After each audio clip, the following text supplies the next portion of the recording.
Welcome to Fat Kids Food Porn, where we make great food with a drink in the hand. Today we are working on a bread dough. This is one of these doughs that is very versatile. I use this for Italian loaves, I use these for my bread bowls, and I can even use this for my pretzels where I want to make homemade pretzels. That'll be another episode as there's an added step into that one. So today we'll just stick with our regular bread dough. So what you want to start off with is you want 2 cups of water. You want this to about 110 degrees. Essentially, I turned on the tap, had it on hot, put it in here. I'm going to dump it in the bowl. Once I get that in there, I'm going to add 1 packet of yeast. You can use either active yeast or I have quick rise. For whatever reason, this is what was in the pantry, so this is what's going in the bowl. I also have 1.5 teaspoons of brown sugar to give them yeast something to chew and gnaw on and get them all excited. So once you have that in the little handy dandy bowl, take the whisk, stir it up a little bit. We're going to let this sit for about 5 to 7 minutes. You'll see a little frothiness on top. That means that the yeast are eating and they're ready to rock and roll. So we'll get this going. We'll wait 5 to 7 minutes, then we'll come right back. All right, it's been about 7 minutes. Let me show you what I was talking about. You can see that little frothiness right there on top. Means the yeast are eating and ready to rock and roll. The reason we want them yeast to eat is so as they start burning, that's what makes our dough rise. So, got the bread hook on old Rosie. I'll turn this on low and start adding in the other ingredients. First thing I'm going to slap in here, I got 2 teaspoons of sea salt, 6 tablespoons of melted butter, and then the fun part. So I'm using a bread dough. All-purpose flour will work in a pinch, but I just prefer the bread dough. This calls for 5 cups of flour. You gotta take your time. I pour it in a little bit at a time. That way it doesn't overstrain Rosie over here. Plus sometimes it takes 4.5, 5. So we'll call it 5-ish, but just slowly pour it in one at a time.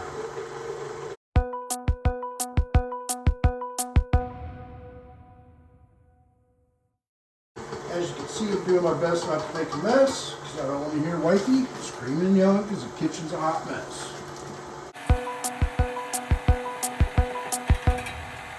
One of the other little tricks here is I got a handy dandy spatula just to help. The bread dough doesn't the bread hook doesn't always grab all that stuff around. Just help Rosie out a little bit. Give her a hand.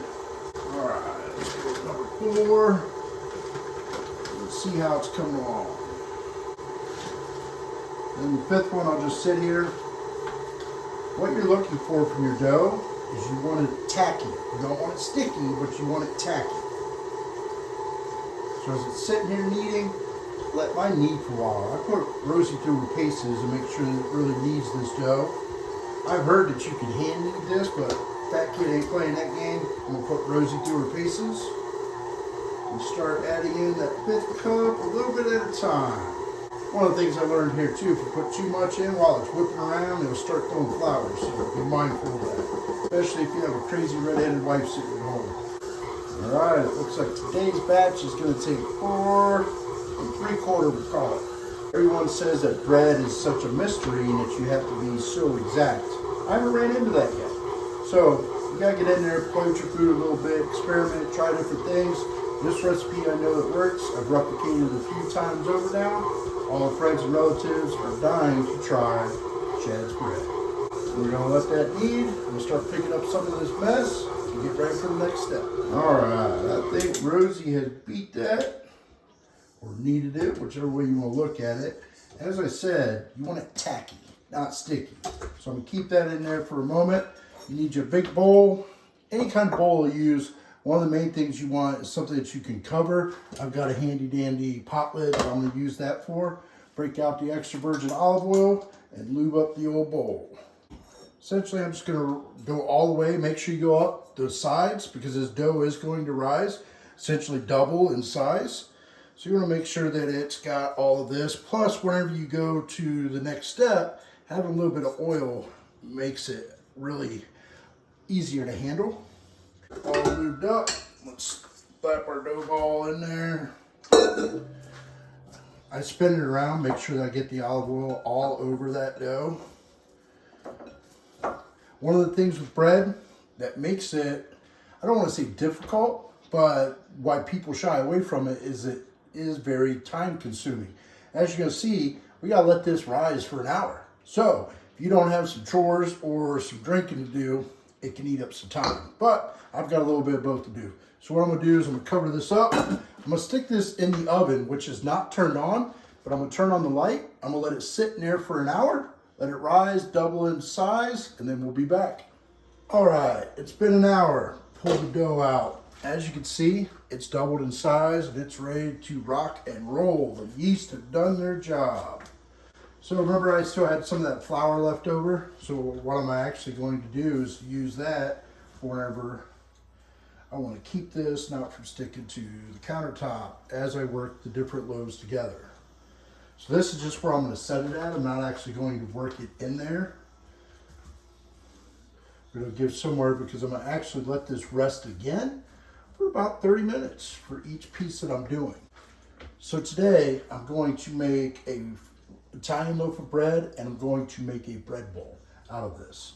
One of the things with this dough, as I said before, this is very versatile. But even if you don't use this entire batch, you can stick it in the fridge for about 5 days, or you can slap it in the freezer. You can keep it in the freezer, I'd say up to 3 months at least. But essentially I've done that before. I pulled it out, you let it thaw out and let it warm back up, and it's ready to rock and roll for whatever you want to bake for that next time. So if you don't want to use this whole recipe, you can make it, cut it in half, do whatever makes your day.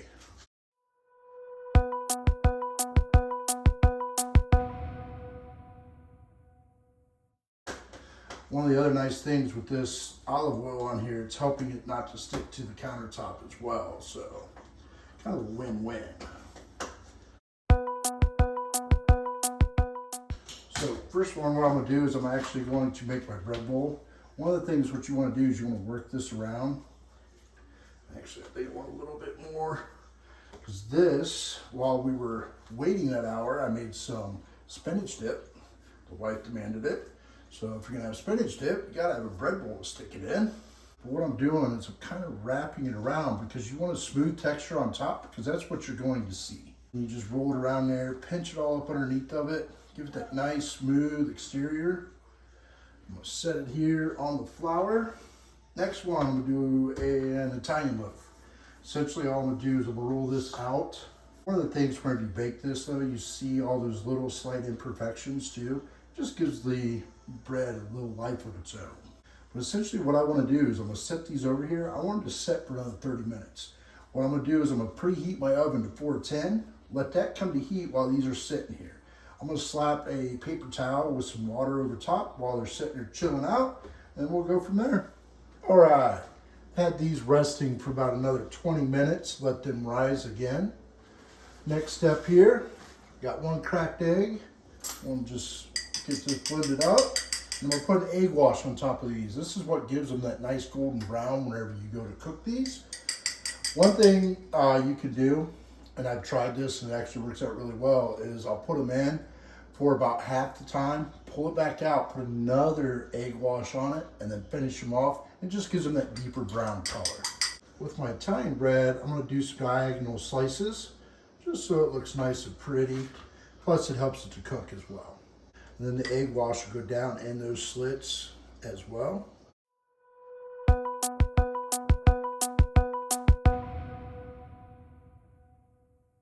All right, so for everyone who's been wondering why this has been sitting here, now you're going to see why. So I've got the oven 410. I have a cooking stone in there as well, so just really give it that nice crisp texture on the bottom. But here we go. One of the biggest things when you put these in here, don't mess with them. Slap them in, let them go. Turn on your little oven lights and look at them. So these are going to go for about 28 minutes. All right, so we got us a bread bowl. We got us a loaf of Italian bread. The whole point of my show is to help inspire you to try different things, enjoy cooking, but most of all, enjoy making great food for those that mean the most to you. Till next time.